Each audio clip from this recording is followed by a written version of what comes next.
Hey guys, welcome back. So ముందుగా అందరికీ వినాయక చవితి శుభాకాంక్షలు.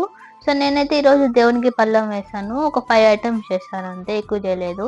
ఒకటి వచ్చేసి రైస్, ఇంకా అలాగే పప్పు, వంకాయ తాలింపు చేశాను, ఇంకా అలాగే వెల్లుల్లి రసం చేశాను. సో ఇంకా ఓలిగలు చేశాను. కొంతమంది బొప్పట్లు కూడా అంటారు కదా, సో అవి. ఇంక ఇదైతే మా చిన్న పూజ గది అనమాట. సో నేనైతే ఇలా రెడీ చేశాను పూజ గదిని. సో ఇంకా చిన్న వినాయకుడిని ఇలా రెడీ చేశాను. మీరు మీ ఇంట్లో ఎలా చేసుకున్నారో కామెంట్లో చెప్పేయండి. సో ఇంకైతే ఫైనల్గా టెంకాయ కొట్టాలి. సో ఇక్కడ టెంకాయ కొట్టేస్తాను. సో ఇక్కడ వేస్ట్ క్లాత్ ఇంకా అలాగే బౌల్స్ ఉన్నాయి కదా, సో అవి పట్టించుకోవద్దు. సో ఇంకా లాస్ట్కి హారతి ఇచ్చేసి నా పూజని ఇలా కంప్లీట్ చేశాను అంతే.